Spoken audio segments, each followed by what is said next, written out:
What if this isn't just another headline about Diddy? What if this is the one that breaks through? Because after months of mounting allegations, courtroom drama, and a growing sense that something big is unraveling, a new lawsuit has landed. Quietly, almost without warning, filed by a woman we only know as Jane Doe. And what she claims happened nearly 25 years ago isn't just disturbing. It's devastating. This isn't about gossip. It's not about viral memes or a beef between celebrities. It's about a story that could have been buried forever, and a woman who says she's finally ready to speak no matter the cost. And as more details come out, the timing couldn't be worse for Diddy, because this lawsuit doesn't exist in a vacuum. It adds fuel to a fire that's already out of control, with a RICO case breathing down his neck and testimonies that echo some of the same dark patterns we've heard before. So what exactly happened in 2001? Why is it surfacing now? And what does this mean for a man who for decades seemed untouchable? Let's break it down. On May 14th, 2025, a new civil lawsuit quietly appeared in the Manhattan court system. No press conference, no flashy headlines, just a few pages filed under the name Jane Doe. But what those pages describe? They could become one of the most damaging allegations Diddy has ever faced. According to Jane Doe, the events took place in July of 2001, a time when Diddy was still riding high off the bad boy empire, working with some of the biggest names in music and living a life few people could imagine. She says she met him during a night out. They talked, he seemed charming, and eventually he invited her back to his apartment. She was just 19 to anyone else. This might have looked like a normal celebrity encounter. An aspiring young woman meets a famous music mogul. But according to her, what happened next wasn't about glamour, it was about control. The filing says that once they got to his place, Diddy led her into the bedroom and then locked the door behind him. What started off as casual suddenly shifted into something darker, something she wasn't expecting and didn't consent to. This wasn't a tabloid story, it wasn't hearsay, it was her sworn account, filed under penalty of perjury decades later. And whether you believe every word or not, it's already changing the conversation. Because while Diddy's team continues to deny all allegations across the board, this new lawsuit doesn't just add another name to the list. It pulls the timeline all the way back to a different era, when his power was arguably at its peak, and when very few people were brave enough to challenge it. Jane Doe says it started like any other night out. She was 19, new to the industry, seen, and found herself in the same orbit as one of the most powerful figures in hip-hop. She doesn't go into the specifics of how they met that evening, just that there was a party, some mutual contacts, and eventually an invitation she accepted. To her, it probably felt like a chance encounter that could lead to something exciting, a connection maybe, a story to tell. What she says she didn't expect was how fast things would take a turn. According to the court documents, once inside Diddy's apartment, she followed him to a bedroom, thinking it was just another part of the tour. But then, she says, the door clicked shut behind her, locked, and that's when the energy shifted. She claims Diddy's demeanor changed instantly, from charming to threatening. The lawsuit describes a chilling quote. She says he whispered to her, "I'm going to suck the life out of you." She says those words still echo in her mind years later. From there, the accusations become even more disturbing. She says he choked her, that she tried to resist, pulling away, telling him no, but it didn't stop. She alleges he forcibly assaulted her, ignoring every plea, every attempt to push him off. The details in the lawsuit are graphic, uncomfortable, but that's the point. Jane Doe wants the public and the courts to know exactly what she says happened in that room. She also makes it clear that she didn't go public then, for one. Simple reason: fear. Fear of not being believed. Fear of retaliation. Fear of what it would mean to stand alone against someone with power, money, and a reputation for controlling the narrative. And that fear? It's what kept her quiet for over 2 decades. Until now, because while she may have remained anonymous, in the filing, the message she's sending is loud.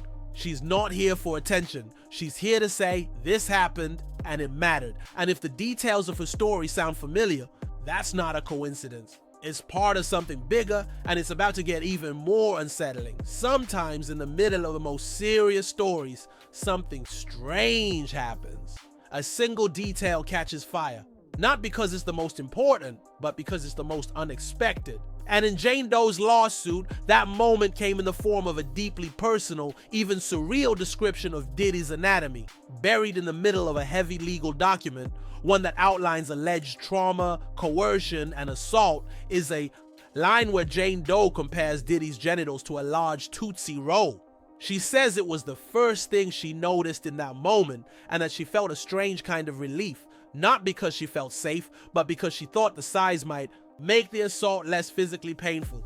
In her words, the moment was confusing, terrifying, and oddly numbing.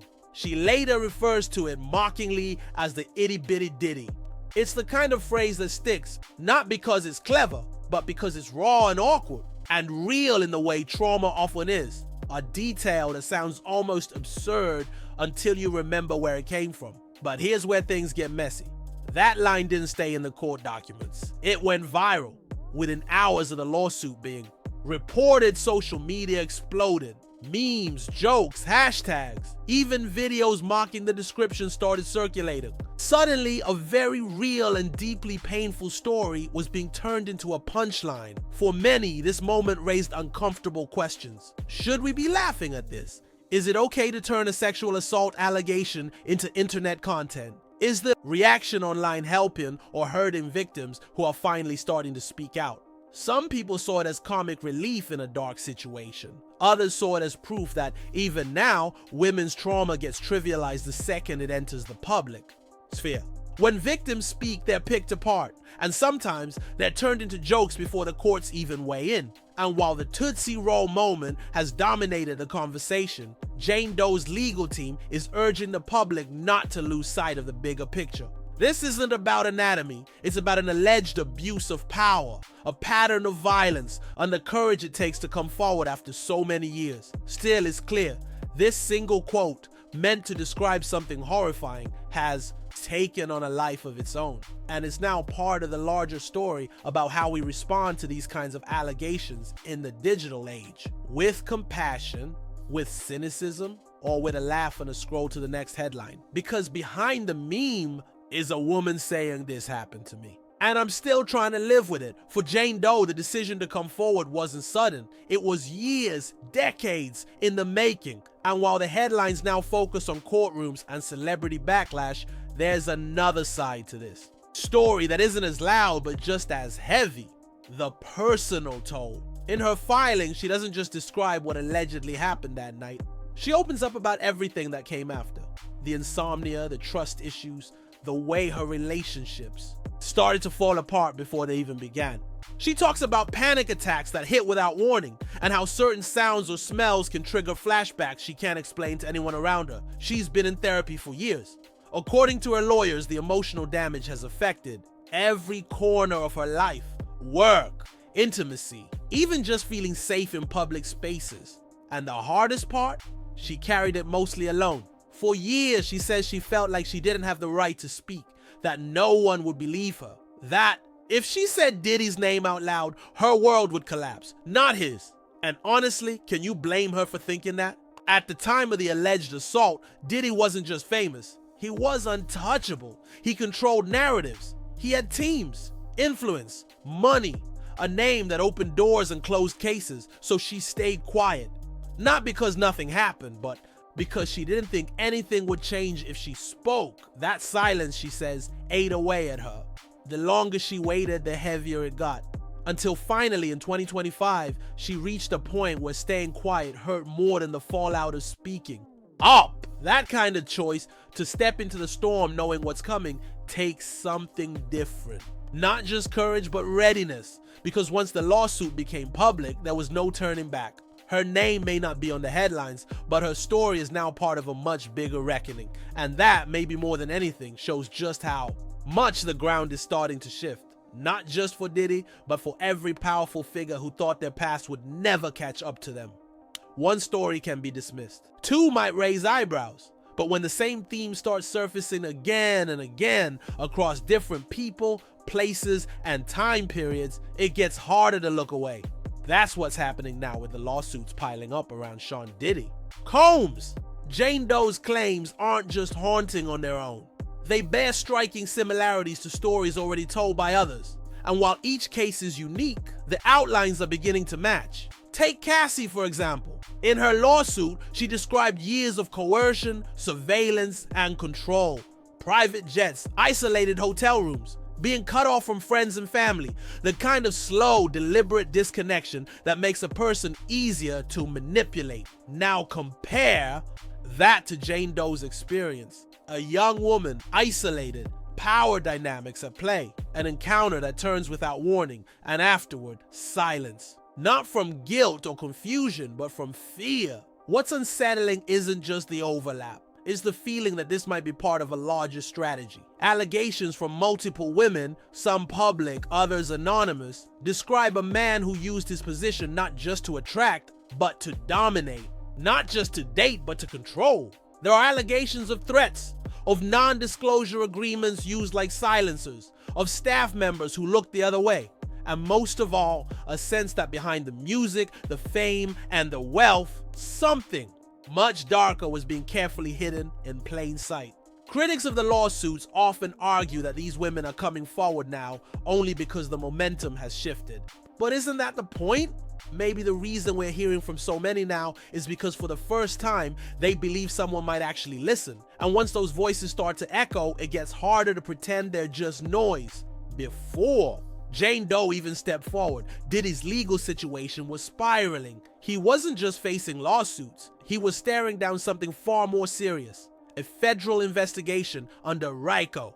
That's the kind of charge usually reserved for organized crime, not chart-topping music moguls. The RICO case accuses him of leading a pattern of behavior that includes coercion, trafficking, and financial manipulation, all connected to a network of enablers. It's not about one bad night, it's about a system. And now Jane Doe's lawsuit is pouring gasoline on a fire that was already out of control. Her allegations don't just add another name to the growing list, they extend the timeline all the way back to 2001. That's critical, because one of the hardest things for prosecutors to prove in cases like this is a sustained pattern of behavior over time. Jane Doe's story helps connect the past to the present. And here's what makes it even more damning. Many of the elements she describes, the manipulation, the force, the silence, are already central themes in the RICO filings. If prosecutors can show that this behavior wasn't isolated but consistent over decades, the defense starts to crumble. Diddy's legal team, for their part, has denied everything across all the lawsuits, all the interviews, all the media pressure. They've stuck to one line: he's innocent. He's being targeted. These are lies, opportunism, revenge. But with each new filing, that narrative gets harder to maintain. It's no longer a single accuser. It's no longer just Cassie or one moment from his past. It's layers, names, patterns, and the optics. They're getting worse by the day. Even if Diddy never sees a criminal conviction, the damage is already done in the court of public opinion. Brands have quietly pulled back, collaborators have gone silent, and a growing number of fans are starting to ask questions they never thought they'd have to. Because when the smoke gets this thick, it's no longer enough to claim there's no fire. Even if Sean Diddy Combs somehow avoids criminal conviction, this legal storm isn't just going to pass. Because lawsuits like Jane Doe's don't rely on a guilty verdict to cause damage. They build pressure over time, quietly eroding everything a public figure spent decades creating, his brand. It's already fractured. Major partnerships have started to distance themselves. Endorsements have dried up. And the Diddy name, once synonymous with luxury, creativity, and hustle, now trends for all the wrong reasons. And then there's the financial side. People tend to forget that civil suits don't disappear just because someone ends up behind bars. Even if Diddy were convicted in the RICO case, even if he were removed entirely from public life, the lawsuits keep moving. The plaintiffs keep suing, the courts keep collecting. His royalties, licensing deals, intellectual property, all of that can be targeted. We're talking about an empire built over 30 years, and right now, piece by piece, is being picked apart. Legal experts are already discussing asset seizures, garnishments, settlements, and the more lawsuits come forward, the greater the risk that someone, or several someones, get a chunk of what he built. And with every new accuser, the price of silence goes up. But the damage isn't just about money or public perception. It's about control. And Diddy has always been known as someone who manages his own narrative. From the early days of Bad Boy to his media ventures, he's been the director of his own story. Now, for the first time, he's not the one telling it. That loss of control, not just of the brand, but of the story, might be the hardest fall of all. Because no matter how many lawyers he hires or statements his team puts out, the momentum has shifted. The headlines are no longer curated, the spotlight is no longer flattering, and when your legacy depends on staying untouchable, the moment you start to look vulnerable, everything starts to unravel. In cases like this, public reaction can become its own storm. Sometimes it helps victims be heard, other times it turns trauma into entertainment. And when it comes to Diddy, the reaction online hasn't just been loud, it's been chaotic, mocking, emotional, and deeply divided. Within hours of Jane Doe's lawsuit surfacing, Twitter, Instagram, and TikTok lit up. Not with outrage necessarily, but with jokes, memes, late night reactions. The Tootsie Roll reference, whether meant as a moment of grim realism or not, took off like wildfire. Overnight, Itty Bitty Diddy became a trending phrase plastered across comment sections and videos like it was part of a roast battle, not a legal case. That kind of viral attention says a lot about where we are now. On one hand, people are finally paying attention to what women are saying. On the other, there's still a part of the internet that can't seem to take any of it seriously unless it's repackaged as a punchline. Then there's 50 Cent, someone who's never needed much prompting to take a swing at Diddy. There, beef goes way back, fueled by business rivalries, interviews, even rumors about lifestyle choices. But this time, 50 isn't just dropping snarky comments. He's using the lawsuit as ammunition. He reposted parts of the filing. He joked about the anatomy detail. He mocked Diddy's silence. And yes, he got backlash, especially from people who felt he was making light of serious allegations. But here's the thing, long before any of this blew up, 50 Cent was already raising alarms. Years ago, he told stories about Diddy's behavior, claimed Diddy sent him disturbing videos, warned people about what was going on behind the scenes. At the time, most people dismissed it as trolling. Now some are going back to those old interviews with a different lens. Does that make him a hero? No. But it complicates things, because when no one else was saying anything, 50 was. And now that others are speaking, he's not backing off. Whether you think he's genuinely concerned or just capitalizing on the moment, his voice is one of the few in the celebrity world calling Diddy out by name, consistently and publicly. Meanwhile, other artists have gone quiet. Collaborators, business partners, people who used to share stages on photo ops with Diddy, now keep their distance. Silence speaks too. And in that silence, the memes get louder, the jokes keep going. But under the noise, something else is happening. People are starting to ask harder questions, not just about what Diddy did, but about who else might have known. It's hard to say exactly what will happen next. The justice system moves slowly. Civil lawsuits can take years to resolve, especially when the defendant has the kind of legal firepower that Diddy does. And with the RICO case still unfolding in the background, it's possible that some of these cases will stall, settle, quietly, or get lost in the noise. But even if this latest lawsuit doesn't end in a courtroom win for Jane Doe, its impact is already real, because her story didn't surface in isolation. It landed in a moment when people were already paying attention. It added weight to a growing pile of accounts. It challenged the idea that time erases accountability and reminded everyone watching that silence isn't always the same as consent. Whether this case moves forward, gets dismissed, or ends in a settlement, it's now part of the public record. It joins a timeline that's been building for months, years really. And even as Diddy continues to deny all wrongdoing, the pressure around him is growing. Not just legally, but culturally. He may never face criminal charges for what Jane Doe describes, but the court of public opinion has a long memory. Brands, don't forget.